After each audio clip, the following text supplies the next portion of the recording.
কখনোই পারবেন না অন্য কারো ভালোবাসাকে ছিনিয়ে নিতে কিংবা জোর করে অন্যের ভালো লাগার মানুষ হতে।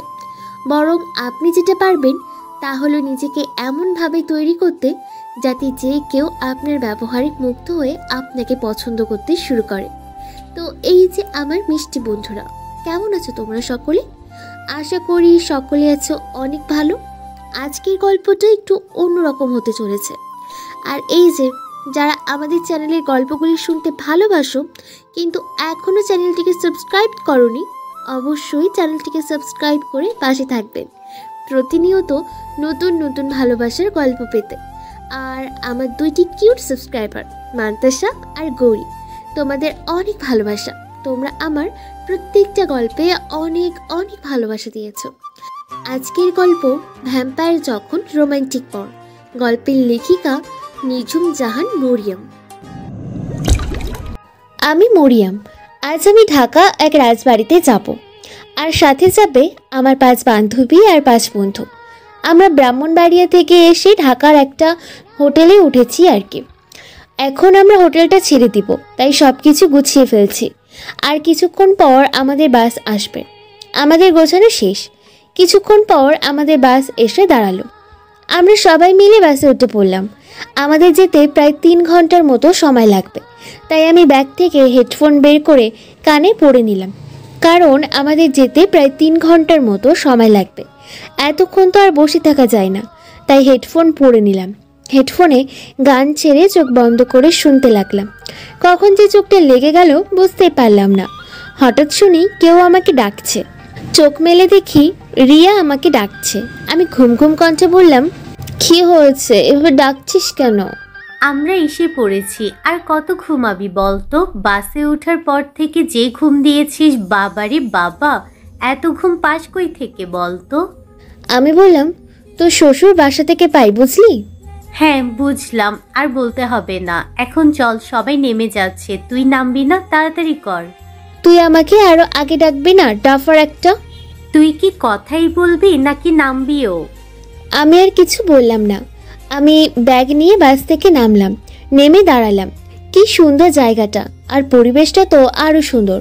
চারদিকে গাছপালা ভরা, দেখেই আমার মনটা ফুরফুরে হয়ে গেল। আমার কাছে জায়গাটা বেশ ভালো লেগেছে। ঢাকার এদিকে এরকম গাছপালা পাওয়া সত্যিই অবাক করা বিষয়। তারপর যার যার ব্যাগ নিয়ে সবাই হাঁটা শুরু করলো।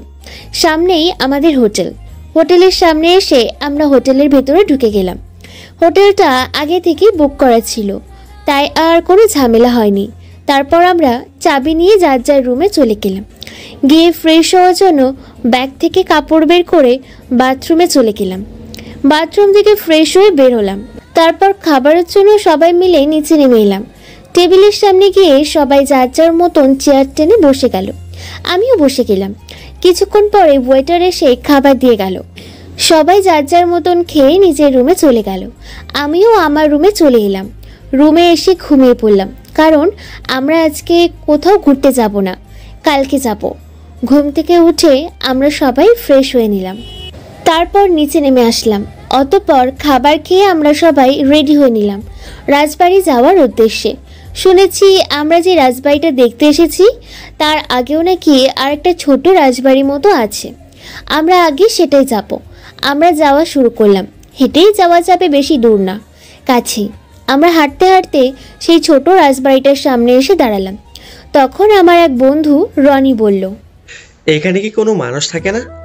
আমাদের যে নিয়ে এসেছে একজন লোক তার উদ্দেশ্যে বলল। তিনি বলল, এই বাড়ির মালিক যে, সে এই বাড়িতেই থাকে তার ফ্যামিলিকে নিয়ে। তোমরা চলো, তোমাদের নিয়ে যাই ভিতরে। তারপর আমরা সবাই ওনার পেছনে পেছনে গেলাম। উনি গিয়ে বাড়ির কলিং বেল বাজালো। তখন একজন হুজুর এসে দরজা খুলে হুজুরটা বলল, তোমরা কে? আসলে ওনারা এই রাজবাড়িটা দেখতে এসেছে আর কি। ওরা ব্রাহ্মণবাড়িয়া থেকে এসেছে। ও আচ্ছা, তোমরা ভেতরে এসো। তারপর সবাই একে একে বাড়ির ভেতরে ঢুকলো।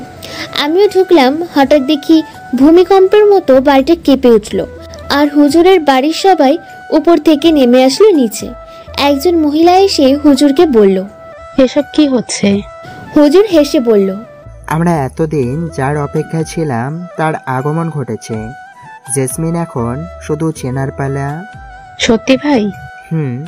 আমরা তো কিছুই বুঝতে পারছি না। তখন হুজুর আমাদের উদ্দেশ্যে বলল, তোমরা সবাই বাইরে যাও।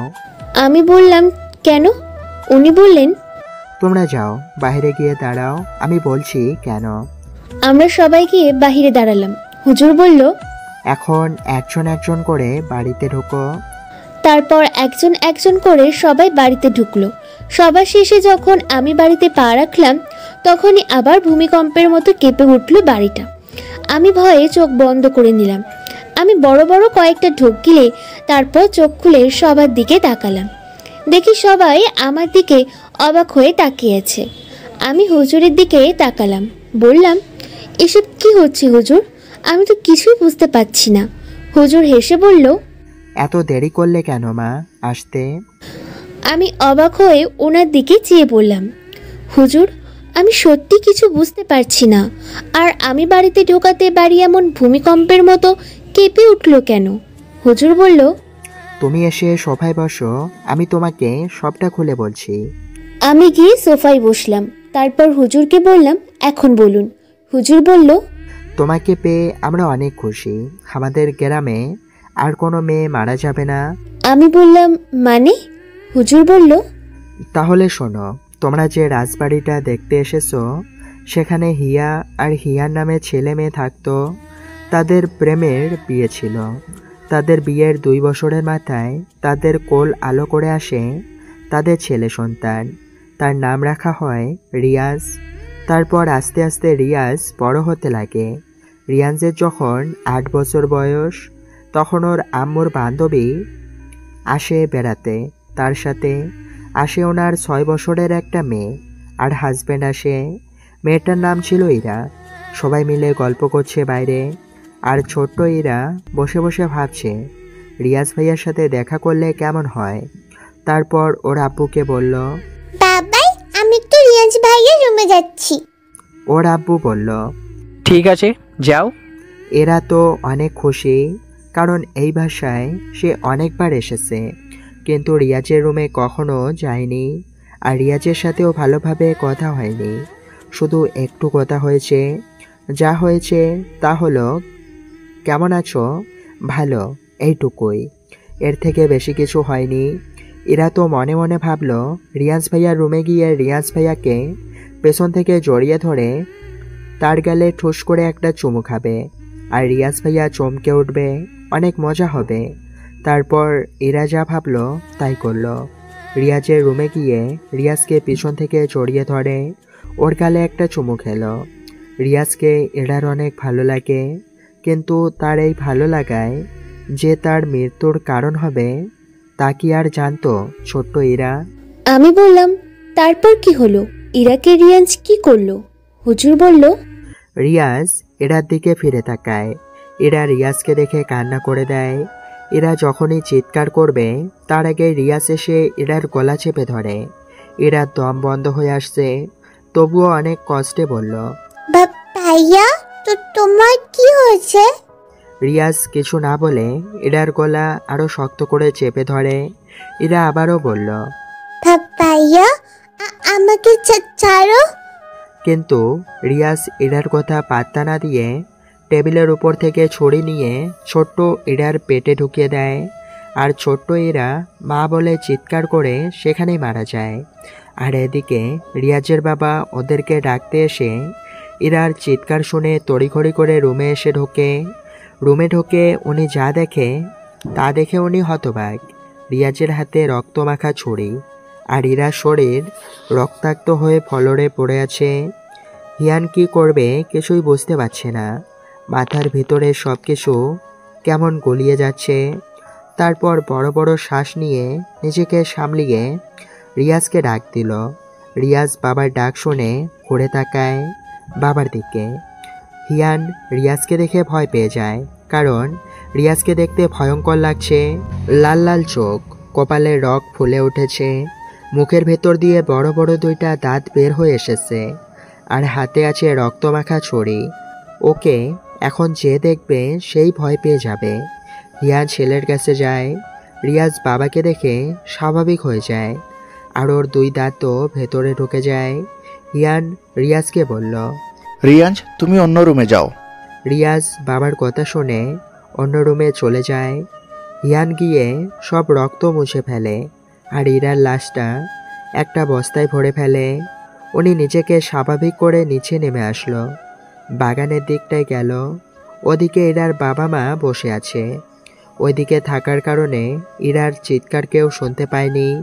হিয়ান গিয়ে হিয়াকে ইশারায় ডাকলো। হিয়া হিয়ানের কাছে এসে বলল, কি হয়েছে বলো। আগে রুমে চলো, তারপর বলছি। হিয়া ইরার মার উদ্দেশ্যে বলল। তোরা বস, আমি একটু উপরে যাচ্ছি। আচ্ছা যা। হিয়ান আর হিয়া নিজেদের রুমে আসে। তারপর হিয়া বলল, কি হয়েছে বলো এবার। আমাদের ছেলে একটা ভ্যাম্পায়ার। কি বলছো, তোমার মাথা ঠিক আছে? হ্যাঁ, আমার মাথা ঠিক আছে। আমি নিজের চোখে দেখেছি রিয়াজ যে ভ্যাম্পায়ার। আমাকে সবটা খুলে বলো। আর তুমি কখন দেখেছো রিয়াজকে ভ্যাম্পায়ার রূপে? কিছুক্ষণ আগে রিয়াজকে ভ্যাম্পায়ার রূপে দেখেছি আমি। আমি তোমাকে সবটা খুলে বলছি, তাহলে তুমি বুঝবে। তারপর হিয়ান হিয়াকে সবটা খুলে বলল। হিয়া সবটা শুনে মাথায় হাত দিয়ে বসে গেল। হিয়া কাঁদতে কাঁদতে বলল, আমার ছেলেটার কি হয়ে গেল, এখন কি করব আমরা? আর ইরার বাবা মাকে কি বলবো? তুমি আগে কান্না থামাও, আর ইরার বাবা মাকে কিছু বলার দরকার নেই। হিয়া কান্না থামিয়ে বলল, কিন্তু কোনো কিন্তু নেই। এটা আমাদের ছেলের ভবিষ্যতের প্রশ্ন। মানুষ জেনে গেলে আমাদের ছেলের ভবিষ্যৎ খারাপ হয়ে যাবে। তুমি কি সেটা চাও? আমি একদমই চাই না যে আমাদের ছেলের জীবনটা নষ্ট হয়ে যাক। তাহলে তোমাকে শক্ত থাকতে হবে। আর তুমি চিন্তা করো না, আমি সবটা দেখে নিচ্ছি। তোমাকে শুধু স্বাভাবিক হয়ে থাকতে হবে। ঠিক আছে, আমার ভয় করছে হিয়ান। আমি আছি তো, তুমি চিন্তা করো না। এখন নিচে চলো। তারপর দুজনে নিচে নেমে আসে। তখন ইরার বাবা এসে বলল, ইহান, ইরাকে কোথাও খুঁজে পাচ্ছি না। এদিকেই কোথাও হবে, তুই ভালো করে খোঁজ। হিয়া হিয়ানের দিকে তাকায়। হিয়ান চোখের ইশারায় শান্ত হতে বলল হিয়াকে। হিয়াও মাথা নাড়ায়। এদিকে ইরার বাবা মা ইরাকে সারা বাড়ি খোঁজে, কিন্তু কোথাও পায় না। ইরাকে না পেয়ে ইরার মা কান্না করতে থাকে। তখন ইরার বাবা বলল, পুলিশ স্টেশনে যাব সবাই, চলো। তারপর সবাই মিলে পুলিশ স্টেশনে যায়। গিয়ে ইরাকে খুঁজে পাওয়া যাচ্ছে না, সে রিপোর্ট লেখায়। তারপর পুলিশ ইরাকে খুঁজতে বের হয়ে যায়, আর তারাও গাড়িতে গিয়ে বসে। হিয়ান গাড়ি চালিয়ে ইরার বাবা মাকে ওনাদের বাসায় নামিয়ে দিয়ে আসে। তারপর নিজেরা বাড়িতে আসে।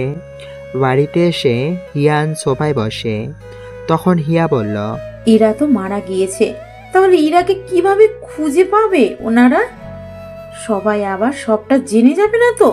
তুমি চিন্তা করো না, ওনারা কিছু জানবে না। এর কিছুদিন পর আমাকে ডাকা হয়। তারপর আমাকে সবটা খুলে বলে। আমি সবটা শুনে বললাম, তোমরা চিন্তা করো না, আমি ভ্যাম্পায়ার সম্পর্কে সবটা জেনে 2 দিন পরে আসব। হিয়া বলল, কি করে জানবেন? ভ্যাম্পায়ারদের অনেক বই আছে, আমি সেগুলো পড়ে এসে তোমাদের বলবো। এখন আমি আসছি, হিয়ান বলল। ঠিক আছে হুজুর। তারপর আমি 2 দিন পরে রিয়াজের বাসায় আসি। এসে রিয়াজের বাবা মার সামনে এসে বসে বলা শুরু করলাম, রিয়াজ হলো অন্যরকম এক ভ্যাম্পায়ার। রিয়াজের জন্য ওর জীবনসঙ্গী ঠিক করা, সে ছাড়া রিয়াজের কাছাকাছি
আমার ছেলের বিয়েতে রিয়াজকে দাওয়াত দেওয়া হয়। ওইটাই ছিল আমাদের সবচেয়ে বড় ভুল। মানে? রিয়াজের সত্যিটা আমার বাসার কেউ জানতো না, আমিও জানতাম না যে রিয়াজ আসবে আমাদের বাড়িতে। রিয়াজের সাথে আমার বাড়ির মানুষদের ভালো সম্পর্ক ছিল, তাই ওকে দাওয়াত দিয়েছিলাম। কিন্তু তারা তো জানতো না যে রিয়াজ কোনো সাধারণ মানুষ না, সে একজন ভ্যাম্পায়ার। আমি অবাক হয়ে বললাম, তারপর কি হলো? হুজুর একটা লম্বা শ্বাস নিয়ে বলল, রিয়াজ আসে আমাদের বাড়িতে। রিয়াজকে দেখে আমার মেয়ে আর আমার বোনের মেয়ে রিয়াজকে পছন্দ করে ফেলে, আর তারা দুজন রিয়াজের কাছাকাছি যাওয়ার চেষ্টা করে, আর তখন রিয়াজ তাদের দুজনকে মেরে ফেলে। তাই আমি রেগে রিয়াজকে ওই রাজবাড়িতে বন্ধ করে দেই। আমি অনেক আশ্চর্য হয়ে বললাম, কিন্তু কেন? রিয়াঞ্জের তো কোনো দোষ নেই এখানে। আপনার মেয়ে আর আপনার বোনের মেয়েই তো রিয়াঞ্জের কাছে গিয়েছিল, তাহলে? হুজুর মাথাটা হালকা নিচু করে লম্বা একটা শ্বাস নিয়ে বলল, আমি জানি রিয়াজের কোনো দোষ নেই, কিন্তু ও দেখতে এতটাই সুন্দর যে কোনো মেয়ে রিয়াজকে দেখলে পছন্দ করে বসে। রিয়াজের এর কাছে নিজেকে সঁপে দিতে একবারও ভাবে না মেয়েগুলো। তাই আমি আজকে রিয়াজকে বন্ধকি করে রেখেছি। তবে তুমি রিয়াঙ্গের কাছে গেলে রিয়াঙ্গ মুগ্ধ হয়ে যাবে। আমি অবাক হয়ে বললাম, মানে? হুজুর হালকা হেসে বলল, কারণ তুমি সেই মেয়ে যাকে রিয়াঙ্গের জন্য বানিয়েছে আল্লাহ। আমি হুজুরের দিকে চেয়ে বললাম, তার মানে এই জন্যই আমি বাড়িতে পা রাখার সাথে সাথে পুরো বাড়ি কেঁপে উঠেছিল? হুজুর বলল, হ্যাঁ, ওই জন্যই তুমি এখন রিয়াঙ্গের কাছে যাও। আমি ভীতু গলায় বললাম, আমার অনেক ভয় করছে। হুজুর হালকা এসে বলল, তোমাকে রিয়াঙ্গ কিছু করবে না। সত্যি? হুজুর হালকা এসে বলল, আর হ্যাঁ, তোমাকে দেখার পর থেকে রিয়াঙ্গ তোমার জন্য পাগল হয়ে যাবে, সারাক্ষণ শুধু তোমার কাছাকাছি থাকতে চাইবে। আর একটা বিষয় কি জানো? আমি হুজুরের দিকে তাকিয়ে বললাম, আরেকটা বিষয় কি? তোমাকে রিয়াঙ্গ চোখ বন্ধ করলেই দেখতে পাবে। তখন রিয়া মাঝখান থেকে হাত তুলে বলল, আমার একটা প্রশ্ন আছে। বলো। আচ্ছা, আপনি তো বললেন চোখ বন্ধ করলে মরিয়মকে দেখতে পাবে রিয়াজ, তো বাথরুমে গেলেও কি দেখতে পারবে? হুজুর হাসতে হাসতে বলল, হ্যাঁ, বাথরুমে যাক আর যেখানেই যাক চোখ বন্ধ করলেই মরিয়মকে দেখতে পাবে রিয়াঙ্গ। তাই আমি চাচ্ছি ওদের যাতে তাড়াতাড়ি বিয়েটা হয়ে যায়। আমি হালকা নিচু স্বরে বললাম, সেটা ঠিক আছে, কিন্তু আমার আব্বু আম্মুকে তো জানাতে হবে। তুই এখন আন্টি আঙ্কেলকে কিছু বলিস না, শুধু বল এখানে আসার পর হুজুর সবটা খুলে বলবে আঙ্কেল আন্টিকে। তখন রনি বলল, হ্যাঁ, এটাই ঠিক হবে। তখন হুজুর বলল, তোমরা এখন খেতে চলো। খাওয়া দাওয়া শেষ করার পর সবাই উঠে দাঁড়ালো। তখন রনি বলল, আমরা সবাই তাহলে হোটেলে ফিরে যাই, তুই আর রিয়া বরং এখানে থেকে যা। রনি, তুমিও থেকে যাও, ওরা না হয় হোটেলে যাক।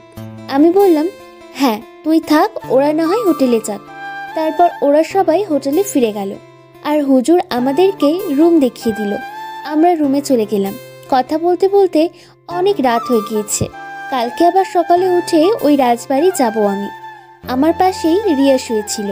রিয়াকে হালকা গুঁতা দিয়ে বললাম, রিয়া, আমার না অনেক ভয় করছে, কালকে যে কি হবে।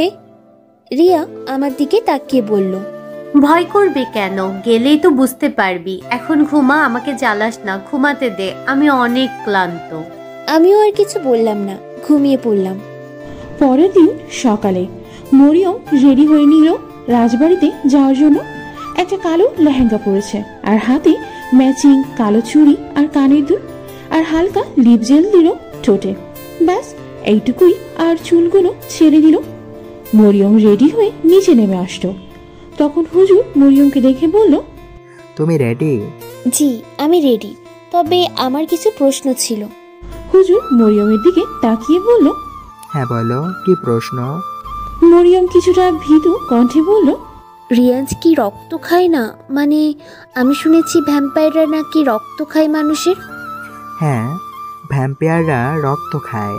আর রিয়াংকে পড়তে দিন, 1 প্যাকেট করে রক্ত দেওয়া হয়, রিয়াঙ্ক ওটা খায়, সাথে সাধারণ খাবারও খায়। তুমি রিয়াঙ্কের কাছে গেলে রিয়াঙ্ক প্রতিদিন রক্ত খাবে না, শুধু সপ্তাহে 1-2 বার খাবে। সেটা তো বুঝলাম যে খাবেন, কিন্তু আমি কাছে গেলে খাবে না কেন?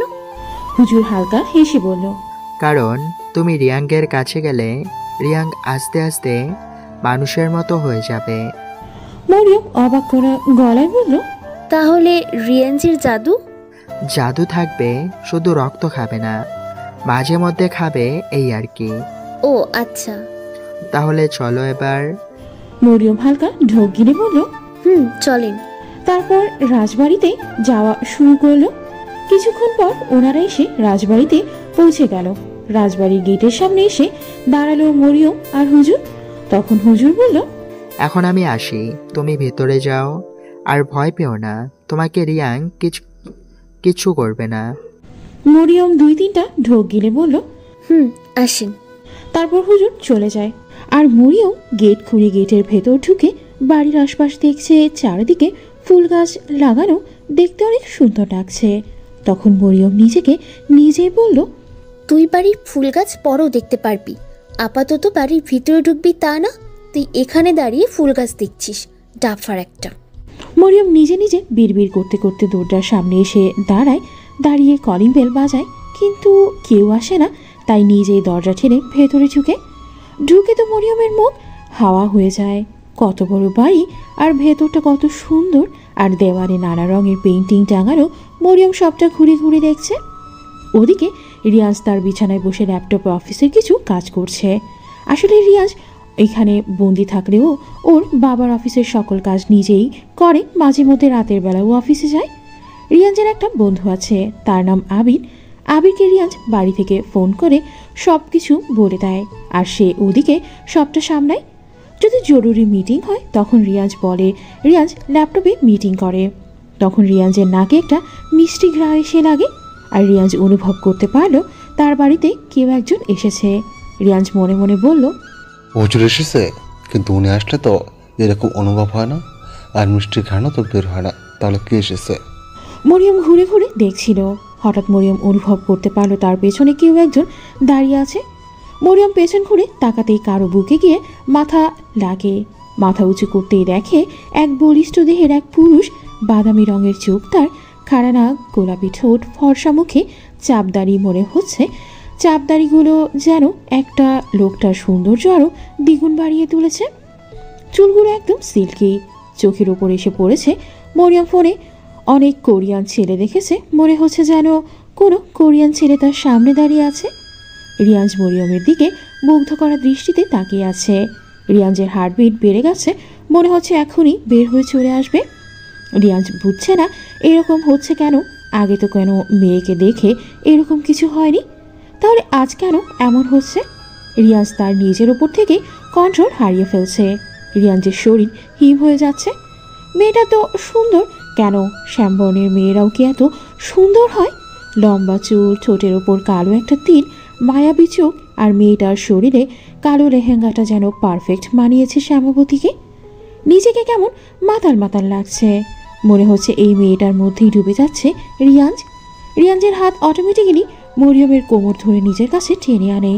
মরিয়ম রিয়াজের মধ্যে হারিয়েছিল, কিন্তু রিয়াজের আচমকা স্পর্শে কেঁপে উঠল। মরিয়ম কাঁপা কাঁপা কণ্ঠে বলল, কি কি কি করছেন আপনি? রিয়াজ মরিয়মকে পেছনে ঘুরিয়ে মরিয়মের চুলের মধ্যে নাক ডুবায়, আর এক হাত দিয়ে কোমর জড়িয়ে পেটে স্লাইড করতে করতে বলল, কে তুমি?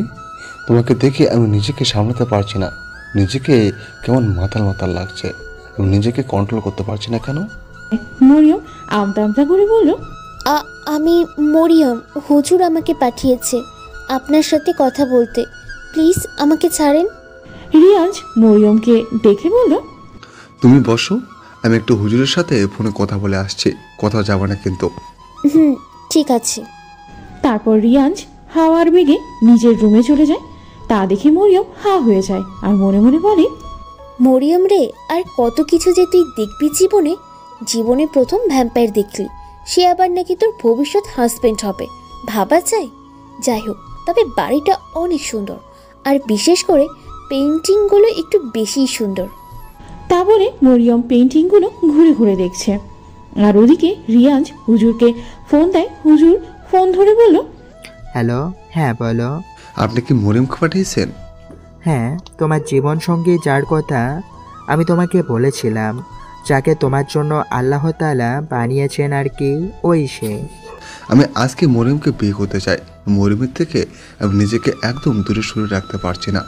মনে হচ্ছে ও আমাকে টানছে নিজের কাছে চুম্বকের মতো। এইভাবে আমি নিজেকে কতক্ষণ কন্ট্রোল করে রাখতে পারবো আই ডোন্ট নো। রিয়ান, তুমি নিজেকে সামলাও। মরিয়মের মা বাবা এখনও তোমার ব্যাপারে কিছু জানে না, আর আমি ওনাদেরকে ফোন করে বলেছি ওনারা কালকে আসছে। তারপর ওনারা রাজি হলে তখন বিয়ের ব্যবস্থা করব। ততক্ষণ তুমি নিজেকে কন্ট্রোল করো। তবে একটা কথা আগে থেকেই বলে রাখছি, মরিয়মের মা বাবা যদি বিয়েতে রাজি না হয় তাহলে মরিয়মকে তুলে নিয়ে এসে বিয়ে করব। আর এটা আমি ভালো করেই করতে পারি, সেটা আপনি জানেন। আমি জানি, তুমি চিন্তা করো না, আমি মরিয়মের মা বাবাকে রাজি করেই ছাড়ব। আর শোনো, তুমি মরিয়মের থেকে দূরে থাকবে। আমি জাস্ট তোমার সাথে ওর দেখা করানোর জন্য আর কথা বলানোর জন্য পাঠিয়েছি। আর হ্যাঁ, কিছুক্ষণ পর এসে মরিয়মকে আমার বাসায় এনে দিয়ে যাবে। রিয়াজ কিছু না বলে ফোন কেটে দিল। ফোন কেটে দিয়ে মনে মনে বলল, আমার হবু বউ, আমি কাছে যাব কি না সেটা আমার ব্যাপার, উনি কে বলার ডিসগাস্টিং একটা। আর আমার বউকে আমি যখন মন চাবে তখন নিয়ে দিয়ে আসব, উনি বলার কে আজীব। কথাটা বলে রিয়াজ মরিয়মের কাছে চলে যায়। আর ওদিকে ফোন হাতে দাঁড়িয়ে আছে হুজুর আর ভাবছে, ছেলেটা কি আজব, কথার উত্তর না দিয়ে এই ফোনটা কেটে দিল। ছেলেটা কার মতো হয়েছে কে জানে। ওর বাবা মা তো কত ভালো, আর ও আসলে একটা ভ্যাম্পায়ার। বলে উনি ফোনটা বিছানায় রেখে চলে গেলেন। মরিয়ম ঘুরে ঘুরে পেন্টিংগুলো দেখছিল। তখন একটা পেন্টিংয়ের দিকে নজর যায়, হালকা বেঁকে আছে। তো মরিয়ম গিয়ে পেন্টিংটা ঠিক করতে লাগলো। হঠাৎ ওর কোমরে কারো হাতের স্পর্শ পেতেই মরিয়ম চমকে উঠল। সাথে সাথে ঘাড় ফিরিয়ে পিছন দিকে তাকাতেই রিয়াজকে দেখে মরিয়ম থতমত খেয়ে যায়। মরিয়ম ঢোক গিরে বলল, আপনি কখন আসলেন? যখন কেউ একজন খুবই মনোযোগ দিয়ে পেন্টিং সোজা করতে ব্যস্ত ছিল তখন আসলাম। মরিয়ম আমতা আমতা করে বলল, প্লিজ কোমর থেকে হাতটা সরান, আর এইভাবে হুটহাট করে আসবেন না প্লিজ। রিয়াজ মরিয়মের কোমর ধরে আর একটু কাছে টেনে বলল, কেন আসবো না? আমার ইচ্ছে, আমার হবু বউকে যখন মন চাবে তখন জড়িয়ে ধরব। মরিয়ম রিয়াজের মুখের দিকে তাকিয়ে বলল, ছাড়ুন না প্লিজ, আমার কেমন কেমন জানি লাগছে। কেমন কেমন লাগছে তোমার? মরিয়ম রিয়াজের দিকে অসহায় দৃষ্টিতে তাকিয়ে বলল, ছাড়ুন না প্লিজ। রিয়াজ মরিয়মকে ছেড়ে দিয়ে বলল, নাও ছেড়ে দিলাম, একবার শুধু বিয়েটা হোক, তারপর আর হাজারবার বললেও ছাড়বো না, বুঝলে মিস মরিয়ম? মরিয়ম রিয়াজের কথায় মাথা নাড়ল। সে বুঝেছে। তা কি খাবে বলো? প্রথমবার হবু জামের বাসায় আসলে বলে কথা, কি খাবে বলো? আপনি রান্না করবেন? আমি রান্না করব। তা কি খাবেন ম্যাডাম? মরিয়ম কিছুটা ভেবে বলল, লেডুস খাবো। আপনি বানাতে পারেন তো? পারবো। পারবো না কেন? আচ্ছা, আপনি কি নিজেই রান্না করেন? কোনো সার্ভেন্ট নেই? হাসে তো। আসলে জরিনা খালা একটু তার গ্রামের বাসায় গেছে তার হাজবেন্ড এবং মেয়েকে নিয়ে, ওই জন্যই তো গেটের সামনে কেউ ছিল না। ওনার হাজবেন্ড দারুণ কাজ করেন, বাগান দেখাশোনা করেন, আর উনি আমার খাবার রান্না করে। তারপর ঘরে যা যা কাজ আছে ওগুলো করেন। ওনারা আমার সাথে থাকেন। ও আচ্ছা, ওনারা আসবেন কবে? এই তো কালকে চলে আসবে।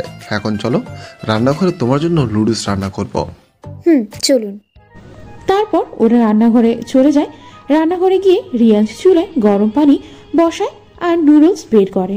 মরিয়ম দাঁড়িয়ে দাঁড়িয়ে রিয়াজের রান্না করা দেখছে আর মনে মনে ভাবছে, ভ্যাম্পায়ারও রান্না করতে পারে, বাবা। তখনই রিয়াজ তুলি বাজায় মরিয়মের মুখের সামনে। কি? হ্যাঁ। কোথায় হারিয়ে গিয়েছিলেন? কোথাও না। আচ্ছা, আপনাকে একটা প্রশ্ন করি। করো। আচ্ছা, আপনাকে হুজুর এখানে বন্দি করে কিভাবে রাখলো? আমাকে বন্দি করে রাখবে? এমন কেউ আজ পর্যন্ত জন্ম নেয়নি।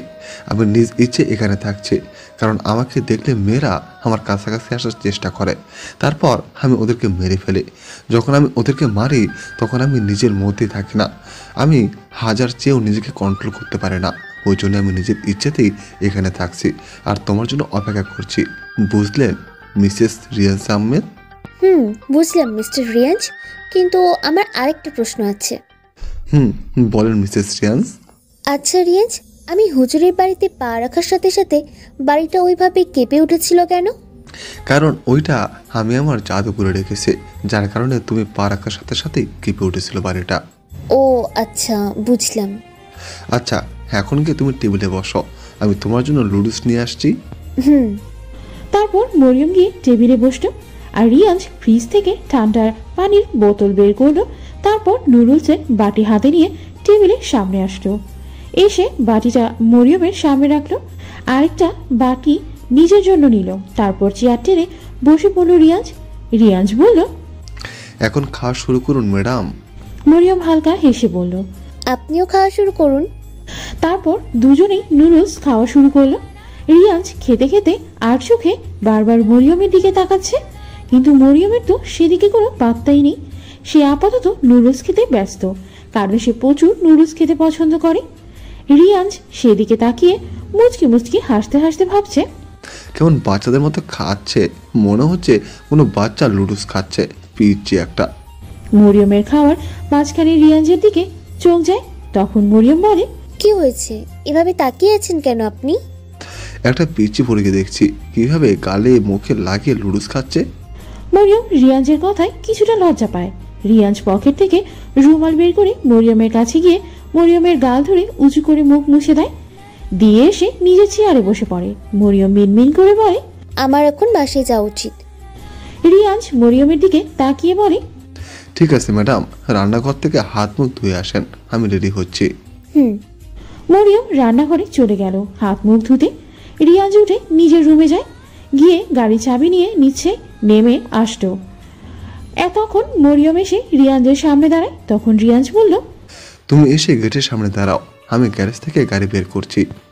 বলেই রিয়াজ চলে যায় আর মরিয়ম গিয়ে গেটের সামনে দাঁড়ায়। কিছুক্ষণ পরে রিয়াজ গাড়ি নিয়ে গেটের সামনে এসে দাঁড়ায়। তারপর রিয়াজ নেমে গেট খুলে আর মরিয়মের উদ্দেশ্যে বলে, গাড়িতে উঠে বসো। মরিয়ম কিছু না বলে গাড়িতে উঠে বসলো। তারপর রিয়াজ এসে গাড়িতে উঠে বসলো। তারপর গাড়ি চালিয়ে গেটের বাহিরে আসে, এসে গাড়ি থামিয়ে তারপর গাড়ি থেকে নেমে এসে গেট লাগিয়ে তারপর আবার গাড়িতে উঠে বসলো। তারপর গাড়ি চালানো শুরু করলো। কিছুক্ষণ পরে সে হুজুরের বাড়ির সামনে এসে গাড়ি থামলো। মরিয়ম নামতে নামতে রিয়াজের উদ্দেশ্যে বলল, আপনি যাবেন না ভেতরে? না, আমি যাব না, তুমি যাও।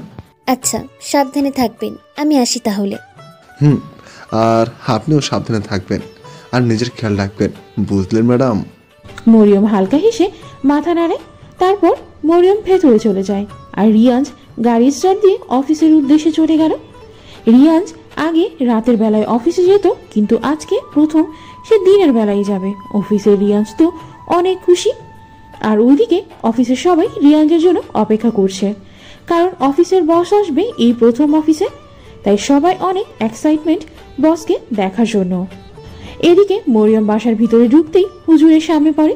হুজুর মরিয়মকে জিজ্ঞাসা করে, তা কেমন দেখলে সব কিছু, আর বিশেষ করে রিয়াজকে তোমার কেমন লাগলো? মরিয়ম মুচকি হেসে বলল, খুবই ভালো, আর ওনার ব্যবহার খুবই সুন্দর ছিল। আমি আপনার মুখ থেকে শুনে খানিকটা ভয় পেয়েছিলাম, কিন্তু ওনার সাথে কথা বলার পর বুঝলাম উনি অনেক ভালো একটা মনের মানুষ। আমার সাথে খুব ভালো ব্যবহার করেছেন। সবই বুঝলাম, কিন্তু তোমার পছন্দ হয়েছে কি রিয়াজকে? মরিয়ম মাথা নিচু করে লজ্জা মাখা কণ্ঠে বলল, জি আলহামদুলিল্লাহ। তোমার মা বাবাকে আমি ফোন দিয়েছিলাম, ওনারা কালকে আসবে। আজকে তোমার ফুপির বাসায় উঠেছেন, কালকে সকাল সকালেই চলে আসবেন ওনারা। ঠিক আছে, তুমি গিয়ে তাহলে ফ্রেশ হয়ে নাও। জি। বলে মরিয়ম উপরে চলে গেল। উপরে যেতেই রিয়া এসে সামনে দাঁড়ালো। কি হয়েছে, এভাবে দাঁড়িয়ে আছিস কেন? সর, আমি ফ্রেশ হব। রিয়া মরিয়মের হাত ধরে টেনে নিয়ে বিছানায় বসানো। তারপর বলল, আরে পরে ফ্রেশ হস, আগে বল ওখানে কি কি হলো? কি আবার হবে? উফ মরিয়ম, তুইও না। আমি বলতে চাচ্ছি রিয়াজ ভাইয়ার সাথে তোর দেখা হয়েছে? দেখা হবে না কেন? অদ্ভুত, উনি তো সবসময় বাসাতেই থাকে। তুই তো শুনলি যে উনি ওখানেই থাকে, তাহলে দেখা হবে না কেন? আচ্ছা বুঝলাম যে দেখা হয়েছে, তারপর রিয়াজ ভাইয়ার রিয়াকশন কিরকম ছিল আর উনি তোকে কি বলল? রিয়াজের সেই স্পর্শের কথা ভাবতে মরিয়মের শরীর কাঁপতে লাগলো। কি রে, এমন কাঁপছিস কেন? কি হয়েছে বলতো? আমার মনে হচ্ছে সামথিং সামথিং। হ্যাঁ না? রিয়া মরিয়মকে হাত দিয়ে ধাক্কা দিয়ে কথাটা বলল। তুই না কি সব আজব কথা বলিস। তুই আগে আমাকে বলতো, তুই এমন লজ্জা পাচ্ছিস কেন? কি হয়েছে বলতো? রিয়াজ জিজু কি কিছু করেছে নাকি? কি করবে? আজব, তোকে আমি বলছি, তুই শোন। তারপর মরিয়ম রিয়াকে সব খুলে বলল। শুধু রিয়াজ যে মরিয়মের কাছাকাছি এসেছিল ওটা বাদে। সে তো বুঝলাম, কিন্তু জিজু তোকে কিছু না করে ছেড়ে দিল। হুজুরের মুখে শুনে ভেবেছিলাম জিজু অনেক রোমান্টিক হবে। তুই আমায় সত্যি করে বলতো কিছু হয়েছে কি না? আমার মনে হচ্ছে কিছু একটা হয়েছে, যেটা তুই আমাকে বলছিস না, তাই না? রিয়া, তুই কিন্তু দিন দিন বেহায়া হয়ে যাচ্ছিস। কিছু করবে মানে কি? উচিত কথা বললে বেহায়া। যাই হোক, জিজু তোকে নামিয়ে দিয়ে কোথায় গেল? আমার মনে হয় অফিসে গিয়েছে। ভ্যাম্পায়ার আবার অফিসে যায়? তো যাবে না কেন? আজব, ভ্যাম্পায়ার হয়েছে তো কি হয়েছে? উনি তো একটা মানুষ, অফিসে যাবে না কেন? টাকা কি তুই দিয়ে আসবি ওনাকে? তুই এমন রেগে যাচ্ছিস কেন? আমি তো একটা নর্মাল প্রশ্ন করলাম। তো রেগে যাব না? তুই এমন অদ্ভুত অদ্ভুত প্রশ্ন করছিস। যাই হোক, ছাড় আমাকে, আমি গিয়ে ফ্রেশ হব। তারপর মরিয়ম বিছানা থেকে উঠে ফ্রেশ হতে চলে গেল।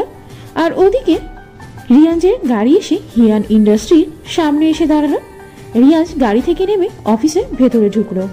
অফিসের পিএ এসে ফুলের তোড়া দিয়ে স্বাগতম জানালো রিয়াজকে। তারপর একে একে সব এমপ্লয়িরা এসে ফুলের তোড়া দিয়ে রিয়াজকে। তখনই পিএ কাকা শেষে বলে উঠল, সরি স্যার, কিছু অ্যারেঞ্জমেন্ট করতে পারলাম না। আপনি আসবেন সেটা যদি আবির স্যারকে 2 ঘন্টা আগে বলতো তাহলে কিন্তু অ্যারেঞ্জমেন্ট করতে পারতাম, কিন্তু আপনি হঠাৎ আসতে কিছু করতে পারলাম না। Sorry sir, please don't mind. It's okay, যতটুকুই করেছো ততটুকুতেই আমি অনেক খুশি হয়েছি।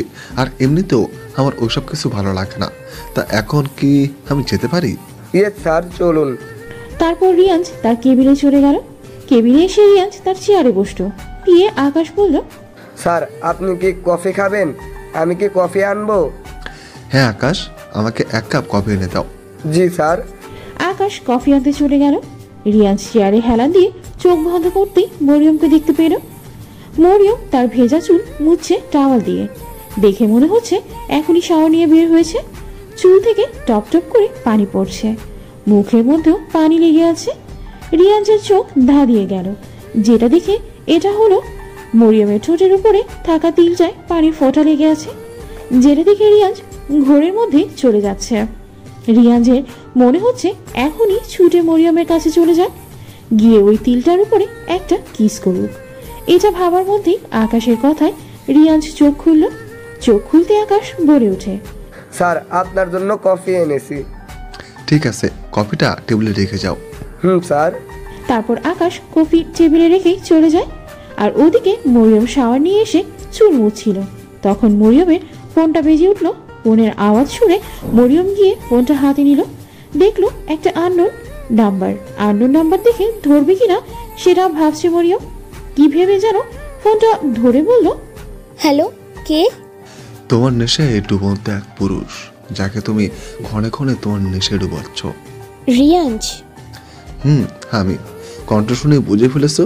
বাবা। তা মশাই, আমি আপনাকে কখন নেশায় ডুবালাম? এই তো একটু আগেই। তাই নাকি? কিন্তু আমি তো আপনার কাছে যাইনি। তাহলে কাছে আসোনি, কিন্তু আমি আমার চোখ বন্ধ করাতেই তোমাকে ভেজা চুলে দেখতে পেলাম। হঠাৎ মরিয়মের মনে পড়লো যে রিয়াজ চোখ বন্ধ করে ওকে দেখতে পারে, সেটা হুজুর বলেছিল। মরিয়ম আমতা আমতা করে বলল, আর কিছু দেখেননি তো? রিয়াজ বাঁকা হেসে বলল, আর কি দেখবো? কিছু না। আর আপনি যখন তখন চোখ বন্ধ করে আমাকে অনুভব করতে যাবেন না, বুঝলেন? আমার ইচ্ছে করবে যখন আমি আমার চোখ বন্ধ করে তোমাকে অনুভব করব আর দেখব। রিয়াজ।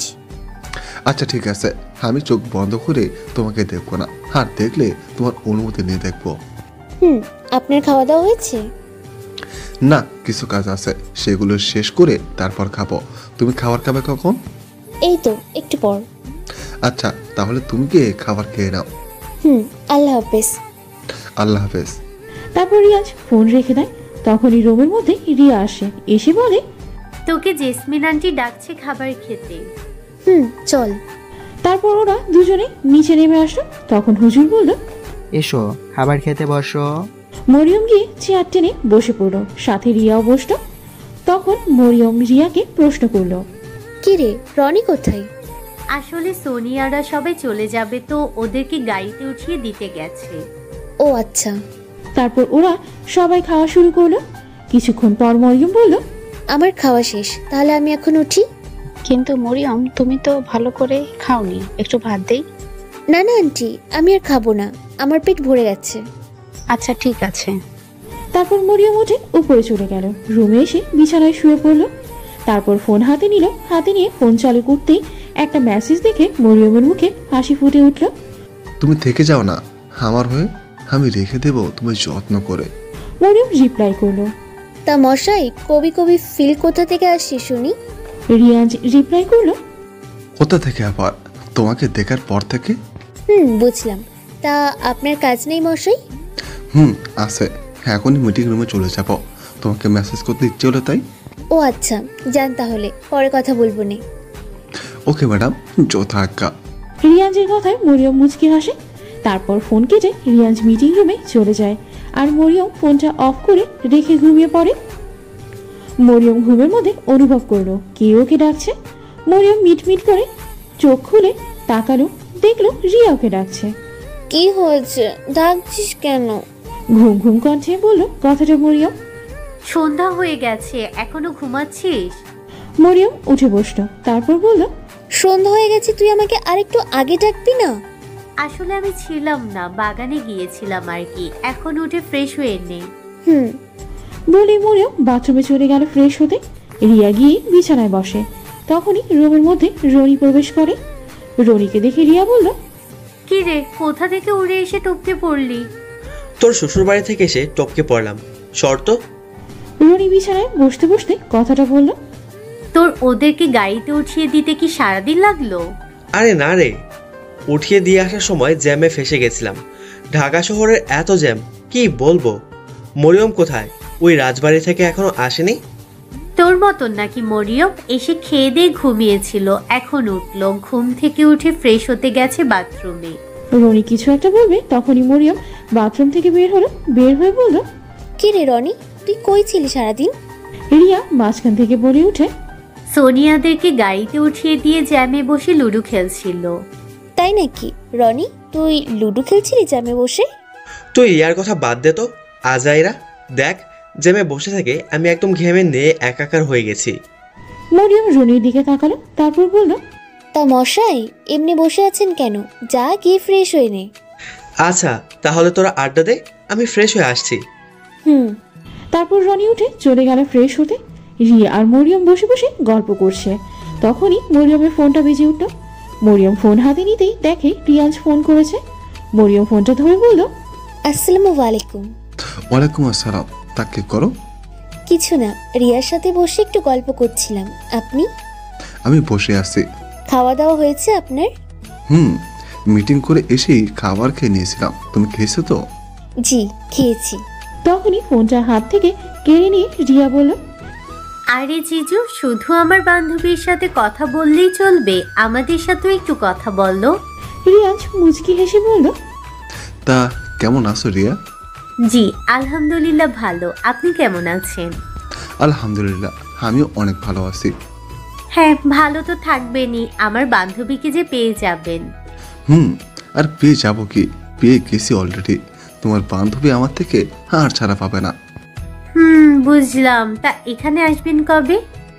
কালকে আসবো 10টার সময়।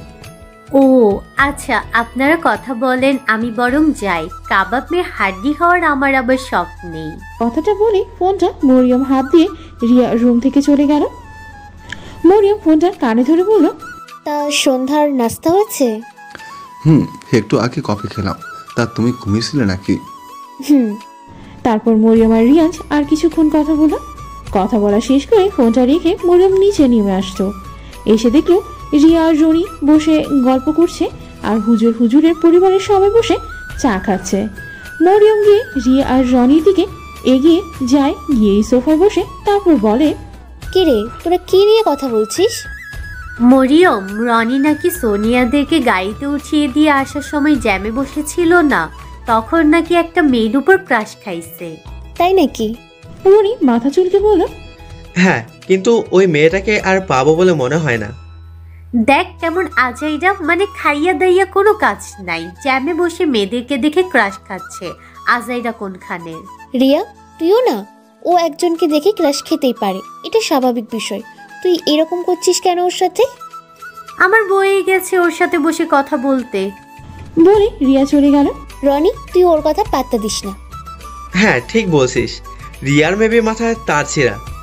যাই হোক, তোর রিয়ানজের সাথে কথা হয়েছিল? হুম। ও। তখন হুজুর এসে বলল, তোমরা এসে খাবার খেয়ে নাও, 8:30 তো বেজে গেছে। হুম। তারপর মরিয়ম আর রনি উঠে খাবার টেবিলে গিয়ে বসলো আর রিয়া উপর থেকে নেমে এসে খাবার টেবিলে বসলো। হুজুরের বউ এসে খাবার বেড়ে দিল। তারপর সবাই খাওয়া দাওয়া শুরু করলো। খাওয়া শেষ করে রিয়া, মরিয়ম আর রনি উপরে চলে গেল। উপরে এসে মরিয়ম বিছানায় শুয়ে ফোনটা হাতে নিল। হাতে নিয়ে ফোনটা অন করে ভিডিও দেখতে লাগলো। কিছুক্ষণ পর ফোনটা রেখে ঘুমিয়ে পড়লো।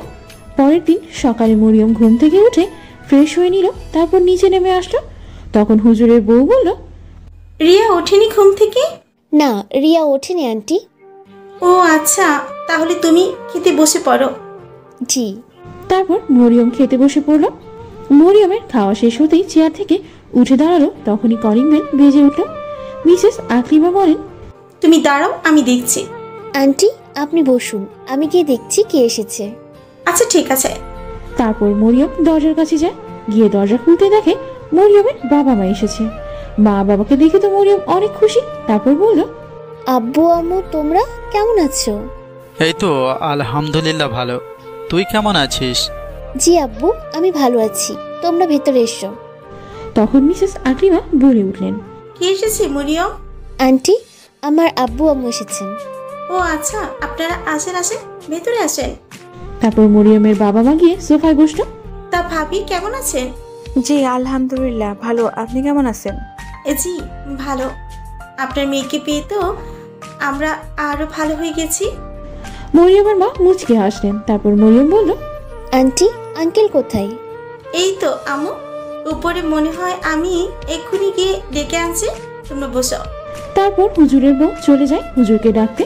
যাওয়ার সময় কাইফাকে বলে যান মরিয়মের বাবা মাকে চা নাস্তা দেওয়ার জন্য। তারপর উনি উপরে চলে যান হুজুরকে ডাকতে। কাইফা এসে মরিয়মের বাবা মাকে চা নাস্তা দিয়ে যায়। আম্মু তোমরা একটু বসো, আমি রিয়া আর রনিকে ডেকে আনছি। ঠিক আছে। তারপর মরিয়ম সিঁড়ি বেয়ে উপরে চলে যায়। উপরে এসে রুমে ঢুকে দেখে রিয়া এখনো ঘুমাচ্ছে। মরিয়ম গিয়ে রিয়াকে পেছন থেকে একটা ধাক্কা মারে। রিয়া পেছন থেকে হুমড়ি খেয়ে ফ্লোরে পড়ে। পড়ে গিয়ে রিয়া চিৎকার করে ওঠে। তারপর কোমরে হাত রেখে বলে, কি হয়েছে বান্দরনি, তুই আমাকে ধাক্কা মারলি কেন?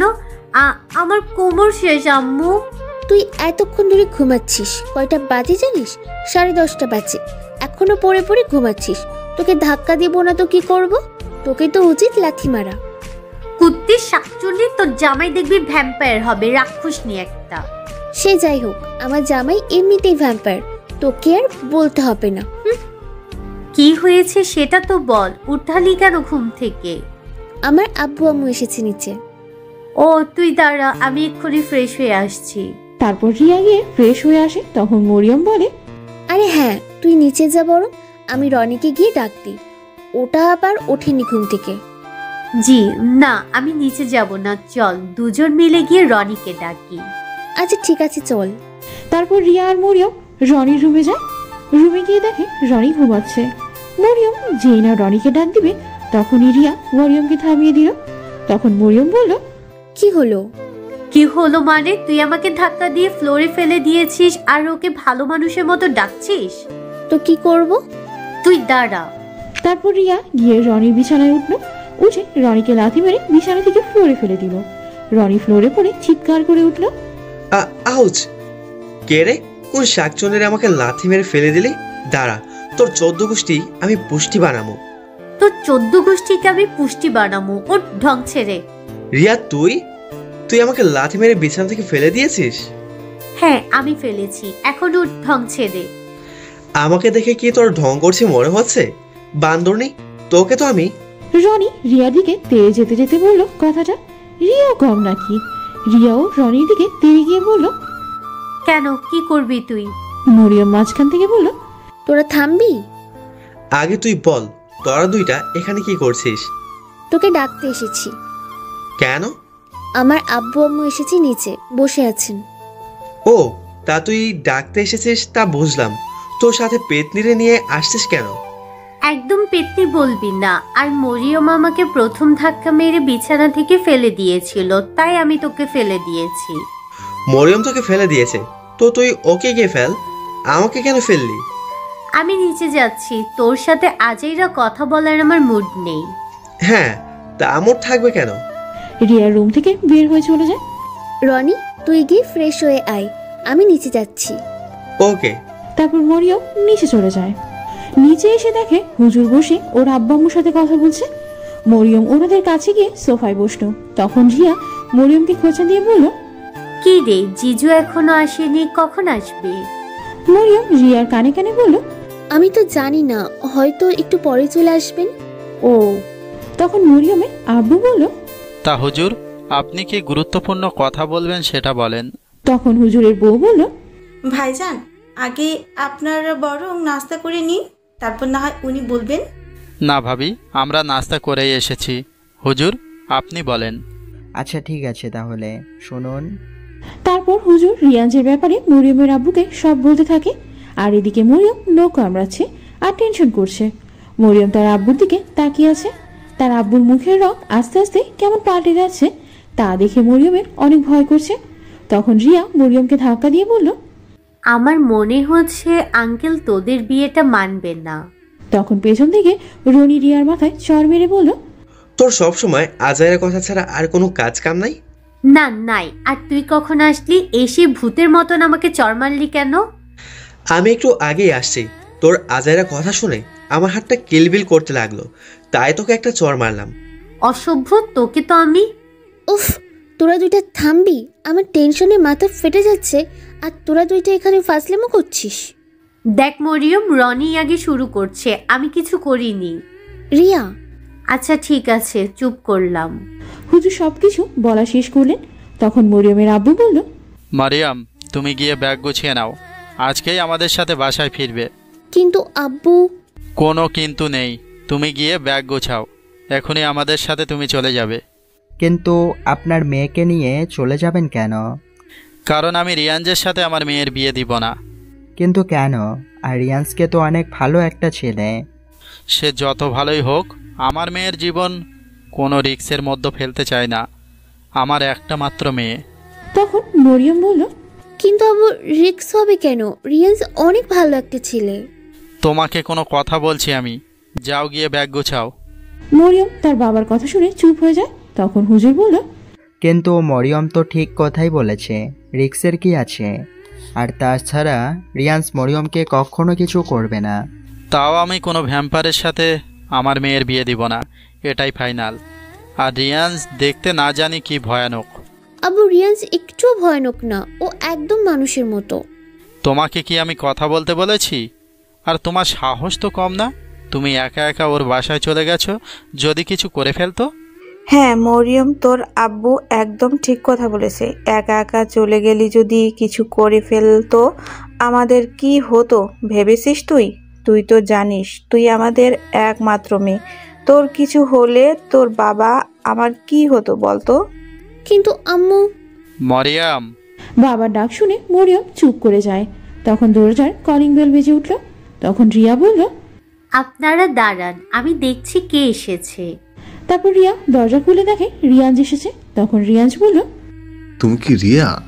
জি। মরিয়মের আব্বু আম্মু এসেছে? ভিতরে আসেন।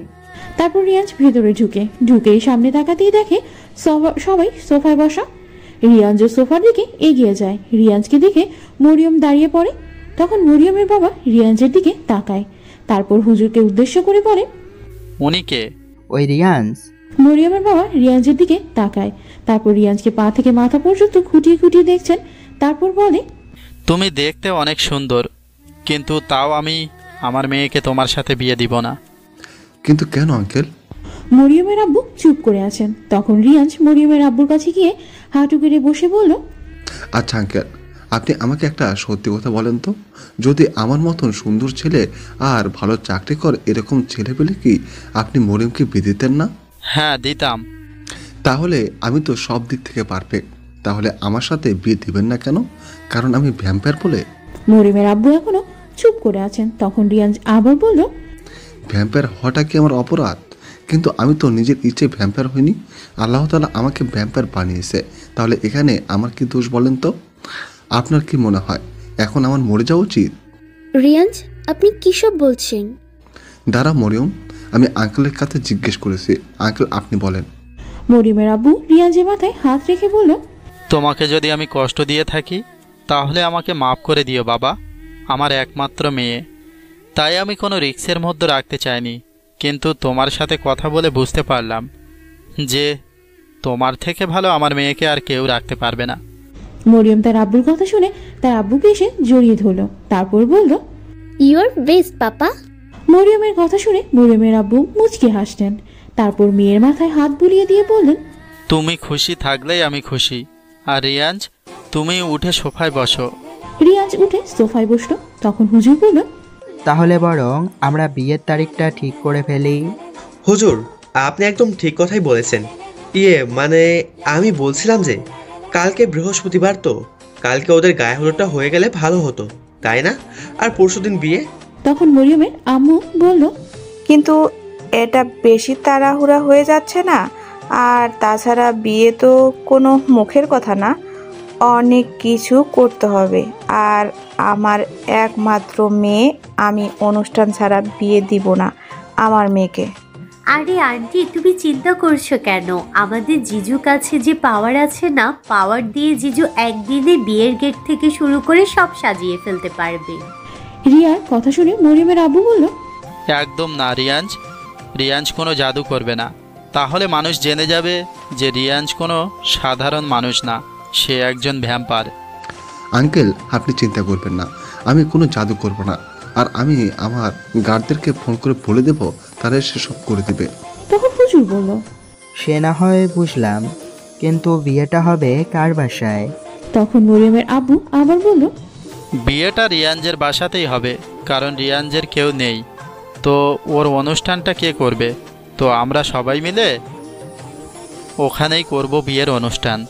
আচ্ছা ঠিক আছে, তাহলে বরং আমরা যাকে যাকে নেমন্ত্রণ করার দরকার তাদেরকে নেমন্ত্রণ করে ফেলি। আর মরিয়ম আর রিয়া গিয়ে বিকেলে শপিং করে আসুক, কি বলেন সবাই? হ্যাঁ, এটাই ঠিক আছে। আর রিয়াঞ্জ, তুমি বাড়ি যাও, গিয়ে ওই দিকটা সামলাও, আর আমরা এই দিকটা সামলাচ্ছি। ঠিক আছে আঙ্কেল। আর হ্যাঁ, আমরা সন্ধ্যার দিকে ওই বাসায় যাব, সব কিছু ঠিকঠাক আছে কিনা সেটা দেখতে। আচ্ছা ঠিক আছে, তাহলে আমি আসি। তারপর সোফা থেকে উঠে রিয়াঞ্জ মরিয়মকে চোখের ইশারায় কিছু বলে, তারপর বেরিয়ে চলে যায়। রিয়াঞ্জ যেতেই সবাই উঠে যার যার কাজে লেগে পড়লো, আর মরিয়ম উঠে রুমে চলে গেল। পৃথিবীর সব সুখ তখনই নিজের মনে হয় যখন ভালোবাসার মানুষটি ভালোবেসে পাশে থাকে, আর তখনই নিজেকে অনেক ভাগ্যবতী মনে হয় যখন ভালোবাসার মানুষটি বিশ্বাস দিয়ে বিশ্বাস রাখে। এই যে বলুন তো, এবার কি হতে পারে? এত সহজেই কি রিয়াঞ্জ আর মরিয়মের বিয়েটা কি হয়ে যাবে? এদিকে রিয়া আর রনি, এরা কি একে অপরকে ভালোবাসবে, নাকি এদের জীবনে অন্য কেউ আসবে? এত সহজে কি সব কিছু মিল হয়ে যাবে, নাকি নতুন কোনো ঝড় অপেক্ষা করছে এদের জন্য? জানতে হলে অবশ্যই গল্পটির দ্বিতীয় পর্ব দেখতে হবে। আর যারা এতক্ষণ গল্পটি শুনছিলেন তাদের প্রাণ ঢালা ভালোবাসা। সবাইকে বলবো, একটু কষ্ট হলেও আপনার মনের অনুভূতি জানিয়ে যাবেন। এই গল্পটা আপনাদের কেমন লাগছে অবশ্য কমেন্ট করে জানাবেন। আমার সকল ভিউয়ার্সদের অনেক অনেক ভালোবাসা। তারা আমায় প্রচুর ভালোবাসা দিয়েছে অন্যান্য গল্পে। আশা করি এই গল্পটিকে সমান ভালোবাসা দেবেন আর ভালো থাকবেন সবাই। আর আমাদের গল্পগুলি যদি ভালো লাগে তাহলে সাবস্ক্রাইব করুন চ্যানেলটিকে আর পাশেই থাকুন নতুন নতুন গল্পের জন্য। নতুন পর্বে সবাইকে আমন্ত্রণ রইল। আজকের মতো এখানেই বিদায়, দেখা হবে পরবর্তী পর্বে।